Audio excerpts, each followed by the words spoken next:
on fait les doigts.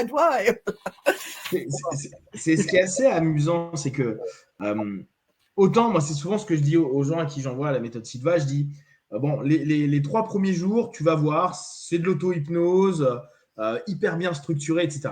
Le 4e, t'accroches ou pas, ça devient un peu plus ésotérique, ça part un peu en cacahuète. Moi, j'aime bien, mais il y en a qui n'aimeront pas, et puis c'est pas important. C'est plus ce que nous, on appellera de l'hypnose symbolique à ce moment-là. Il y a beaucoup de travaux sur des symboles, sur des choses qu'on peut faire dans ces symboles, avec ces symboles, etc. Moi, j'aime bien. Mais je peux comprendre qu'on dit ça, c'est fracasse, bon, c'est n'importe quoi, ils vont n'importe où. Néanmoins, on a vu, on a testé, on a eu plein de choses rigolotes. Alors après, on peut très bien dire, moi je suis très rationnel aussi sur plein de choses, je suis un sceptique aussi, et donc je repose souvent pas mal de questions à me dire, mais attends, est-ce que c'est pas moi qui crée et je me confirme des choses, hein, les biais de confirmation sont là pour plein de choses, mais c'est super amusant de dire, tiens, je fais quelque chose, et il y a un feedback, il y a un retour qui est immédiat. Ouais, ça peut être une statistique et se dire, bah, coup de chance. Et je le prends aussi comme tel. Mais tant mieux, ça s'est fait. Et on parlait souvent, c'est assez commun, surtout quand on est à Paris en train de parler de la méthode Silva, de parler des places de parking. Et on a tous parlé de justement, tiens, je me mets en alpha, donc en transe, je propose une suggestion à me dire, je reste tranquille, dans peu de temps, je vais avoir une place. Et un qui était absolument génial là-dessus, qui était super bon, c'est Michael. Michael, il nous disait, jamais on l'a vu stress pour une place, il dit t'inquiète, je vais trouver. Et il trouvait tout le temps dans Paris. On ne parle pas, c'est pas un truc abstrait, c'est-à-dire que le gars était tellement tranquille, serein. Alors après, ça peut s'expliquer de plein de manières. Hein. Ça se trouve, quand il se met en transe, il est hyper alerte à tout plein de signes qui prouvent qu'une voiture va partir ou qu'il y a quelque chose. N'empêche qu'il trouvait toujours sa place très rapidement. Et c'est ça qui est assez chouette avec cette méthode, c'est qu'importe qu'on donne une vision ésotérique ou au contraire on rationalise en disant bah oui mais j'étais plus ouvert à plein de choses, il se passe des choses et ces petites choses-là sont géniales. Ce qui est un peu dommage et souvent c'est ce qu'on dit avec Lee, c'est qu'on a vu énormément de personnes et c'est pour ça que je reviens sur ce que je disais tout à l'heure, Silva très intelligent d'avoir dit vous pouvez revenir, beaucoup de personnes exploitent la méthode Silva pendant, allez, 3-6 mois. Mais après, on sent qu'il y a toujours un down, voire c'est fini, ils arrêtent. Ils ont atteint un objectif, ils arrêtent. Ils ont trouvé ça marrant, puis le jouet n'amuse plus. Est-ce que toi, tu as déjà eu cette sensation de dire ça m'amuse plus? Ou tu as toujours été subjugué à te dire je continue à l'utiliser, je teste différemment? Est-ce que tu as toujours eu cet émerveillement par rapport au système? Absolument. Et Ouais. quand même, chaque fois que je présente un cours, je me rappelle. C'est ça le problème avec ces gens-là, ils commencent à être perdus un peu dans la jungle de la vie quotidienne et ils n'y pensent plus. Mais moi, j'ai un souvenir régulièrement parce que je l'enseigne. Oui. Donc, je ne peux pas oublier. Et je dois dire, même, il y a des moments où je suis en train d'enseigner, où je me trouve en train de dire à moi-même, ah, mais c'est vrai, j'aurais pu utiliser ça moi-même quand j'étais dans cette situation et j'y ai pas pensé. Non, pour moi, justement, quand j'ai dit aux gens que j'ai enseigné ça maintenant plus que 30 ans, et pas simplement je ne m'ennuie pas, mais au contraire, je trouve de plus en plus fascinant. Parce que plus j'apprends dans d'autres directions, en hypnose, en PNL, en des niveaux de conscience altérés ou tout ça, je comprends mieux la méthode Silva. Parce que peut-être je comprends mieux comment l'expliquer ou pourquoi j'ai été fascinée par tout cela, mais donc c'est beaucoup plus que simplement une série de techniques. C'est une découverte continuelle de soi-même, de ses relations avec le reste du monde. Et voilà, donc pour moi, c'est tellement partie de ma vie, j'arrive pas à distinguer quand je fais Silva et quand je fais pas. C'est Ouais, ça. je me souviens, ça me faisait toujours rire. Donc moi, je vais souvent refaire les cours ou quelques jours, etc. J'étais souvent à côté de Michael, parce qu'on on aimait bien rire. Et il me faisait toujours le même geste, parce que Lyd, dès qu'elle commençait à faire un boulot ou qu'elle commençait un cours ou autre, il y a un ancrage qui est fait à la méthode Silva, qu'on appelle la méthode des 3 doigts. Et c'est un ancrage, d'accord? Chacun a son ancrage. Nous, en Silva, on a tous le même. Et c'est marrant parce que à chaque fois que Lee commençait à avoir un coup de pression ou qu'elle devait revenir sur quelque chose ou que il y a eu le groupe qui s'est un peu dissipé et qu'elle devait se refocaliser. Il me disait toujours, regarde les doigts, regarde. Et c'était drôle parce qu'on voyait qu'inconsciemment, Lee rentrait dans son pattern, dans son schéma, son modèle, et elle sait que, bon, ça y est, je dois reprendre la parole, je dois rediriger mon cours. Et boum, elle le faisait. Alors toujours, en plus, Lee, elle se tient souvent en droite et elle met ses mains derrière. Donc elle faisait, on voyait à peine ses doigts derrière. Et Michael, constamment, il fait You can see that. Et tu fais, bah ouais. Il était toujours mort de rire, mais lui, il regardait toujours ça. Il voyait ces petites choses. Et ça, je trouve que c'est un truc intéressant. C'est vraiment une méthode, et ce que tu viens de dire est chouette. Moi, comme je vends beaucoup la méthode Silva aux gens, je dis c'est un super moyen, une super école d'auto-hypnose. Et ce que je dis souvent, c'est que pour moi, l'auto-hypnose, quand on est hypnotiste, ça doit être un truc qu'on doit faire tout le temps.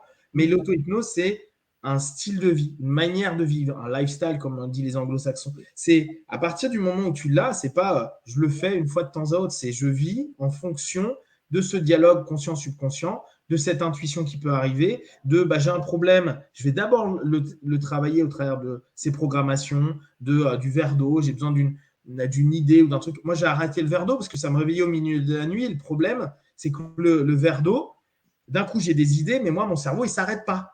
C'est-à-dire qu'à partir du moment où il s'est mis on, je suis obligé de me lever, de me mettre sur mon ordi, d'écrire tout ce que j'ai à écrire ou de travailler pendant 3 heures parce que sinon, ça ne s'arrête pas. Donc, je ne fais plus le verre d'eau. Mais je trouvais ça très intéressant comme déclencheur. Et quand, si à un moment, je me dis, j'ai pas d'inspiration, ce qui est assez rare, je me dis, en 2 secondes, je peux l'avoir. Et ce côté de l'inclure à chaque fois dans ces rituels de vie, et comme tu l'as dit, hein, c'est une espèce de rituel du quotidien, on n'y fait même plus attention. Et ça donne un vrai plus dans notre quotidien une fois qu'on l'a intégré. Et c'est pas, je m'oblige. Sylva dit un truc intéressant, fais-le une fois, c'est bien, fais-le 2 fois, très bien. Si tu fais 3 fois, c'est excellent par jour. Et souvent, je vous le répète, n'hésitez pas à faire une séance d'hypnose, 2 ou 3, ça sera toujours bien. Mais au moins, faites une fois. N'hésitez pas, prenez le temps. À partir de… Donc, ça fait 30 ans que tu enseignes. Qu'est-ce que tu as pu voir comme changement? Alors, et là, on va arriver au cœur de ce qui nous intéresse. Aujourd'hui, moi, je trouve que la méthode Silva, par le boulot qu'a fait Mind Valley, on en a un peu parlé entre nous, par ce qu'a voulu faire la fille l'une des filles de José, à justement s'associer avec Mind Valley, les frères qui ont aussi développé un peu de leur côté leur business. À la mort de José, est-ce que tu as constaté, il est mort en 99, hein, c'est ça? Oui. Ouais, c'est ça. Donc, il est mort en 99. Toi, donc, ça faisait déjà 13 ans que tu étais directrice en France. Est-ce que tu as eu l'impression que la méthode s'est transformée ou au contraire, c'est empâté? Comment tu as senti ce changement quand José est parti? Bon, alors, déjà, plusieurs instructeurs qui étaient psychologues, etc., qui avaient fait beaucoup de travail, disaient, donc maintenant, on peut commencer quand même à changer certaines choses qui sont démodées, qui ne sont pas acceptées en psychologie, etc. Et pour la première fois, on a commencé à jouer avec le texte original. Originel. Que tu as déjà dit, justement, c'était toujours identique. Il ne fallait pas changer rien du tout. Et même les traductions, on devrait vraiment respecter la version originale, etc. Et donc là, ils ont commencé à introduire d'autres idées. Et puis, depuis, ça n'a pas cessé. Donc, on commençait à changer le nom à Silva Focusing. On a changé certaines phrases. Et puis, le directeur de la méthode Silva a changé aussi. Et puis, on a commencé à diviser en 2 parties, le Silva Life Systems et le Silva Intuition Training. Et puis, il y avait aussi Silva Ultramind, qui en fait, c'est juste la deuxième partie, deuxième oui, c'est ça. Oui, de Silva, à peu près, quoi. Oui. Et franchement, je trouve que c'est vraiment dommage, puisqu'il y avait tellement de variations qui ont développé que le public était en confusion totale. Je me rappelle, tout récemment, j'ai recertifié une dame qui voulait recommencer à enseigner Silva parce qu'enfin, on avait le droit de revenir enseigner la version originale. c'est-à-dire le BLS, le Basic Lecture Series. Et elle m'a dit, tu sais, chaque fois que je donnais un cours, le bureau Sylvain m'a dit mais il y a une nouvelle version. Et je ne savais jamais quelle version j'étais supposée enseigner. Et mes stagiaires qui répétaient disaient mais pourquoi tu as changé ça? Et donc, c'était vraiment dommage parce que je crois que José avait raison de vraiment insister qu'on ne change rien. Il a passé presque 25 ans à produire pour faire exactement comme il voulait. Et c'est vrai, peut-être il y a certaines expressions un peu démodées, etc., et tout ça, mais l'essentiel est toujours à jour quand même. Il faut voir qu'il a développé son système de 44 à 66, d'accord. Fin de l'armée, c'est là où il a découvert la psycho. 66, il lance sa première méthode. Je vous en reparlerai, tout ça, je vais vous décoder. Je vais aussi vous faire des timelines par rapport à tout son travail. Moi, ce qui m'avait étonné, c'est que donc je cherche plein de trucs. Et là, en ce moment, je suis très dans Silva, beaucoup. Donc, j'écoute énormément de choses en anglais, en français. Je lis, je fais plein de trucs. Et la dernière fois que j'ai vu Lee, je dis, il y a un truc qui m'étonne, c'est que j'ai entendu un audio de José où à un moment, il dit, tu n'apprendras jamais à tomber malade d'un cancer, de quoi. C'est super bien formulé. C'est tu n'apprendras jamais. Cette phrase-là, je l'ai trouvée mais tellement magnifique. Une suggestion. Alors là, il y a les hypnos qui pourront dire mais tu dis du négatif. Tu n'apprendras jamais. Gardez cette notion en tête. Je l'ai testé là, moi, ces dernières semaines sur des partenaires. Tu n'apprendras jamais à avoir tel problème ou à telle chose. Oui, moi, j'ai été formée avec ça. I will never learn to develop. Mais c'est génial. Mais quoi, c'est absolument génial. Et j'en parle à Lee, je dis, mais je ne comprends pas pourquoi tout le truc sur. Donc, en plus, c'est des maladies lourdes. Hein, c'est pour le cancer, contre le cancer en l'occurrence, contre toutes les maladies lourdes, des trucs, des problèmes cardiaques et tout. Il dit jamais tu n'apprendras à avoir une problématique au niveau respiratoire, etc. C'est génial. Et je dis, c'est marrant. Moi, depuis que je connais la méthode Silva, dans tous les textes que j'ai lus, entendus, les audios que j'ai entendus en français ou en anglais, il n'y avait pas ça. Et elle me dit, justement, à la mort, c'est là où les psys ont dit, non, ça c'est négatif, c'est pas bien, on vire. Alors que l'idée, la manière dont c'est proposé, la sémantique utilisée, et là je parle vraiment en tant qu'hypno, c'était génialissime. Et c'est là où moi je me suis dit, attends, il y a quelque chose qui part en vrille. Je suis d'accord qu'il y ait de l'évolution, que les choses, il faut qu'ils se mettent à jour, etc. Mais des choses qui semblent aussi essentielles que ça, qui soient complètement détruites, enlevées, retirées. C'est-à-dire qu'il y a toute une génération qui ne connaît pas cette logique-là, qui allait quand même pour dire, les gars, en gros, on vous prépare un corps qui, logiquement, bien sûr, tout ne se fait pas avec la tête, il y a plein de choses qui se passent, mais on a quand même pas mal de choses dans la tête. On dit, tu développes très peu de choses qui sont négatives pour toi parce que tu n'apprends pas à les développer. Je trouve ça génial. Et ça a été squeezé, enlevé complètement. Et c'est pour ça que j'ai envie, c'est pour ça ma motivation de parler avec Lee, de parler avec les anciens, de vous partager un max de choses, parce que je pense qu'on a zappé des choses que José avait en tête. Alors après, bien sûr, Lee le dit, il y a peut-être des formulations qu'on pourrait améliorer ou à remettre à jour, mais globalement, l'idée de fond, là, on vient d'enlever une idée de fond, c'est-à-dire préparer les gens à avoir un corps qui, jusqu'à la fin de leur vie, soit optimum pour éviter les maladies. Ça, il n'y a plus. Alors que c'est pourtant quelque chose qui, aujourd'hui, est essentiel, surtout dans une société où on sait que les maladies psycho-émotionnelles, psychocorporelles et tout, elles sont nombreuses et qu'on sait qu'on a un impact potentiel. Donc, si on peut éviter ça, je trouve que c'est… Là, on a enlevé… allez, ça prend 2 minutes dans l'audio, mais c'est des belles suggestions. Elles sont chouettes, elles arrivent en fin d'audio, avant qu'on émerge. Donc, elles sont d'autant plus puissantes parce qu'on est profondément dans notre transe, dans notre état en alpha, etc. Je trouve ça dommage. Et c'est pour ça que je veux en parler avec Lee. C'est pour ça que je veux qu'elle mette en avant ce qui était avant, qu'elle n'hésite pas à nous remettre en avant des choses qu'elle a vues. Parce que ça, c'est enlever l'essence de peut-être ce que voulait partager José. Après, on ne peut pas se mettre à sa place, bien sûr, hein, mais ces retraits sont un peu dommages. Tout ça pour moderniser, pour justement mettre tout à droite, à gauche.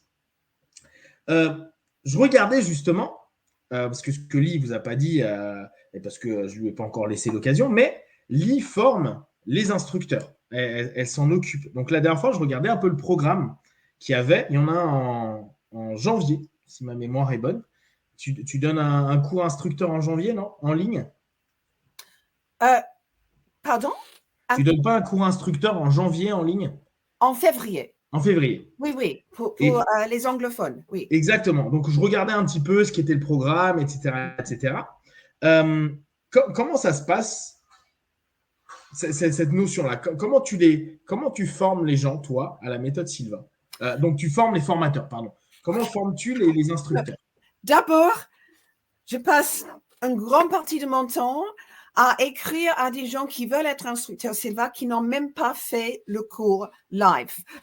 Ils ont peut-être... Ouais. Et là, je dois expliquer quand même que pour même devenir un candidat pour être instructeur, il faut avoir suivi le stage de base minimum 5 fois. Ouais. Oui, parce que sinon, on ne sait pas de quoi il s'agit. C'est dense, c'est riche. Et ça, avant même de commencer la formation. Et puis, donc en fait, moi, j'ai formé à une dizaine d'instructeurs en 1994 et aussi en 2014 ici en France. Avec Laura. Ah oui, Laura est venue pour les certifier, tout à fait. Je me souviens, j'étais là. Et puis, en août dernier et en février prochain, j'aide Gabriel en Angleterre à former ses instructeurs et tout autre instructeur qui est justement, parce que c'est en ligne. Et là, j'ai pu justement former 2 nouveaux instructeurs pour la France parce qu'ils comprenaient bien en anglais, ils ont pu participer. Mais comme moi, j'étais formée en tant qu'instructeur, on demandait 10 fois. T'imagines? 10 stages de base avant même de commencer la formation. Et je suis très contente qu'on a demandé ça parce que chaque fois, tu apprends des nouvelles choses. Et en fait, j'ai fait avec 10 instructeurs différents. Et chouette. José Silva. Et là, c'était vraiment chouette parce que chacun avait leurs propres anecdotes, leur propre façon de décrire, etc. Donc, je crois que ça, c'est fondamental. Et puis, donc, la dernière fois, c'était pendant le confinement. Donc, je n'ai pas pu... Normalement, on fait une démonstration. Tous les instructeurs assistent à un cours live, tout au fond, silencieusement, en regardant, pour voir comment se passe vraiment avec un public. Dans ce cas-là, j'avais un groupe aux États-Unis qui ont donné la permission. Et donc, on a filmé tout le cours en Zoom. Et ça, c'était leur exemple de base. Et puis, on fait ça chronologiquement. On commence avec justement le premier jour qui est toujours une conférence d'introduction gratuite où les gens peuvent poser des questions, apprendre un peu de quoi il s'agit. Et puis, on peut venir uniquement pour la conférence d'introduction et puis partir. On n'est pas obligé. Donc, on commence avec ça et chronologiquement, on va à travers tout le cours et je leur donne l'historique, des exemples, les recherches scientifiques derrière, etc. Une technique qui prend peut-être 15 minutes pour expliquer et encore 15 minutes en alpha, on peut prendre 4 heures, justement, un groupe d'instructeurs, comment l'expliquer, comment vraiment comprendre à fond pourquoi ça existe et à quoi ça sert, etc. Et moi, j'adore faire ça. C'est passionnant. Ça c'est chouette et ça va être d'autant plus dans tous les partages qu'on va avoir parce que justement, tu as cette vision de pouvoir, d'avoir l'habitude d'enseigner aux instructeurs et de donner l'ensemble des idées qui suivent une technique. Et vu que moi, mon idée est de reprendre toutes les techniques d'un point de vue pensée hypno, ça va être intéressant de voir ce que toi, tu vas en dire, comment tu vas te positionner ou me dire, ah mais non, moi, je ne le vois pas comme ça ou je le vois plutôt de cette façon-là. C'est tout l'intérêt, en fait, de tout le boulot qu'on va faire qui va nous demander un peu de temps, mais qui va être vraiment chouette et qui va nous stimuler. Je regarde le temps pour pas que ça dure trop longtemps. Ouais, on est à 1 heure. Bon, on va prendre un dernier petit truc. Puis, de toute façon, vu qu'on va se voir beaucoup, on aura plein de choses à dire. Tu as rencontré donc José. Tu l'as vu combien de fois? Comment ça s'est passé? Comment était ta première rencontre? comment t'es arrivé à… Parce que tu as eu un award. Alors, je ne sais plus, tu as eu un award en méthode Silva. Non, tu n'as pas eu une récompense à la méthode Silva. Mon Dieu, j'avais un award presque tous les ans, quoi.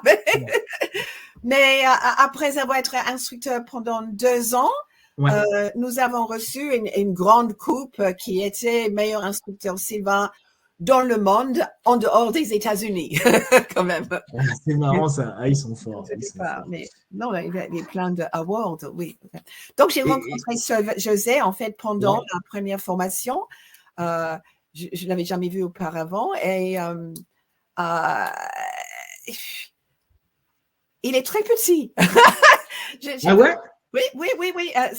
En fait, tu peux même voir ça sur la photo derrière le livre La méthode Silva en France. Tu vois, on est exactement la même taille. Il est en train de me donner justement un award. Attends. Il est… Ah non, mais c'est pas là-dessus. Non, c'est sur le livre, pas le manuel. Le petit livre La méthode Silva à la portugaise. Bon, de toute façon, il est très humble parce que les gens voulaient lui créer une sorte de gourou. Il disait chaque cours, il y a des gens qui disent « Oh, Monsieur Silva, tu as changé ma vie, merci. » Il dit « Non, c'est toi qui as changé la vie. Je t'ai donné des techniques pour le faire, mais c'est toi, tu es la seule personne qui peut le faire. » Il a toujours beaucoup insisté sur cela. Et donc, en fait, je l'ai vu régulièrement, une fois par an, parce que je vais toujours aux conventions. Et 2 fois, il était invité à venir à Paris pour donner son cours ultra. Il est venu visiter notre maison et tout ça. Oui. Et donc, c'était vraiment très, très sympa. Et il y a tellement de choses que je pourrais raconter quand même de comment je l'ai connu personnellement. Mais le grand honneur, c'était quand on m'a demandé d'être sur l'équipe d'instructeurs qui formaient les autres instructeurs à Laredo pendant la convention. Donc là, il y avait José Silva, Tony Silva, son fils, Alex Gonzalez, son neveu, et moi. Donc, la seule femme et la seule personne pas membre de la famille Silva qui était parmi les… Et ça, c'était vraiment génial. J'ai adoré. Ah, c'est chouette ça. Il y avait une convention tous les ans à Laredo. Tous les ans, régulièrement, il y avait une énorme convention.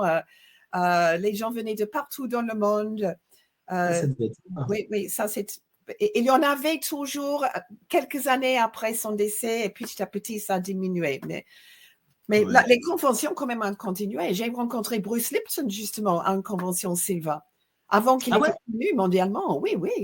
Il est venu présenter son idée, justement, sur comment notre pensée influence les cellules. Et à l'époque, personne n'avait entendu parler, mais j'ai rencontré plein de gens intéressants à des conventions Silva. C'est chouette. Ça, on en papotera. On a tellement de choses à discuter. On va papoter de plein de choses. Mais là, ce que je voulais, c'était un petit peu t'introduire, que les gens voient un petit peu qui tu es, quel a été un petit peu ton parcours. De toute façon, on reviendra sur plein de choses. Donc, pour aujourd'hui, on s'arrête là. N'hésitez pas à poser des questions. La prochaine fois, je pense qu'on va commencer un petit peu à voir l'approche qu'on va mettre en place ensemble pour cogiter dessus. J'ai déjà commencé, donc j'ai déjà fait 3 vidéos sur le thème jusqu'à présent. Une où je voulais expliquer un peu le contexte, le projet. Après, comment je vais tenter d'aborder le sujet. Et le dernier que j'avais fait, qui était tout simple, qui était sur le début de cours. Hop, sur la première page, je rappelle, qui était les entrées de niveau, la méthode de 6 à 1. Et je vous ai fait la comparaison avec le travail de Dave Hellman, le niveau somnambulique, mais on en reparlera avec Lee. Et on va commencer un petit peu à voir les sémantiques utilisées, etc. Au fur et à mesure, bien sûr avec des anecdotes, bien sûr avec des réflexions, pour vous motiver à aller chercher. N'hésitez pas, il y a beaucoup d'ouvrages. Lee partagera aussi des références. Il y a plein de choses, partout. Après, n'hésitez pas, je relance parce que je trouve que pour 4 jours de formation, 500 €, c'est vraiment super honnête, surtout quand on connaît les prix aujourd'hui d'autres types de formations. Donc, n'hésitez pas, voyez bien sûr, voyez si ça vous intéresse, ça vous stimule. Pour les anciens, n'hésitez pas à nous contacter. Là encore, vos retours sont intéressants. On pourra peut-être même faire un Jitsi à plusieurs avec des anciens ou avec des instructeurs ou avec des personnes qui ont été formées il y a longtemps. Il y a plein de choses qui sont possibles. Moi, mon objectif, c'est de partager la connaissance des personnes qui ont été le plus proches possible de la famille Silva, de José et de tout ce travail et de tout ce que ça a pu apporter de bon, de positif à tout à chacun. Comment on peut l'exploiter au quotidien, comment on peut vibrer de ça et prendre plaisir à découvrir, étudier. Et pour les hypnotistes, ceux qui ne sont pas dans ce système-là, se dire, tiens, cool, je peux peut-être enseigner l'auto-hypnose avec cette idée-là. Tiens, le coup du laboratoire, je trouve ça intéressant. Bon, il y en a, c'est des safe places, mais il y en a, le labo, le mot peut-être va plaire. Les conseillers, à la place de faire une part-thérapie classique, dire, bon, ok, tu as un côté yin, tu as un côté yang, comment je vais faire? On vous expliquera, il y a plein de choses que vous pouvez réexploiter avec vos partenaires ou pour vous en auto-hypnose. La méthode Sylvas, il y a vraiment plein de choses à aller voir. Moi, de mon côté, je vous donnerai, il faut que je regarde, mais je vais aller regarder un petit peu ce qui a pu être à l'époque fait, parce que n'oubliez pas, il a étudié l'hypnose et la psycho, etc.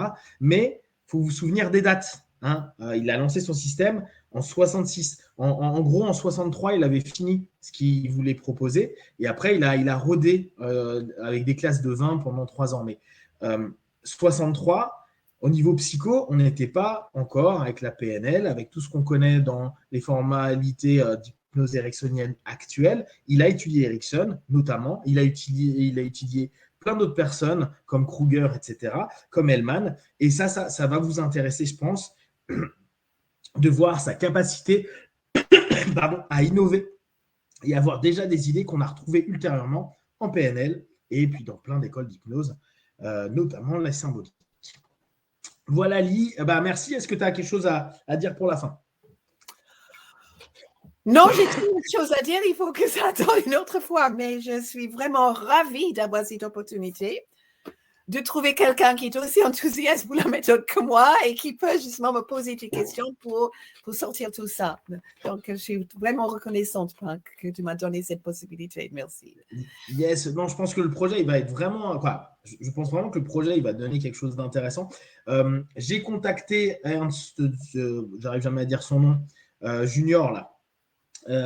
Celui qui éditait les… Ed Byrne. Voilà, et ben, il m'a pas répondu.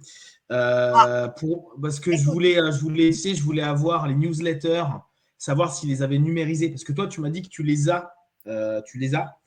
Mais bon, numérisés, ça aurait été peut-être plus simple à lire pour moi. Donc voilà.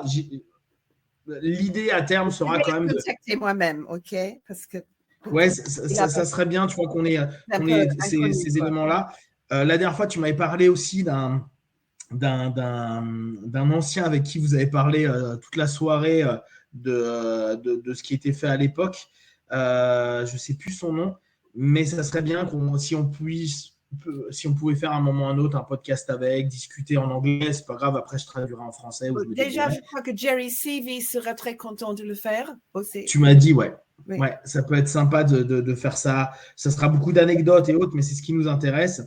Et puis, c'est surtout faire ressortir la connaissance, ressortir l'expérience pour que le maximum puisse le garder dans les années et les décennies à venir. Voilà.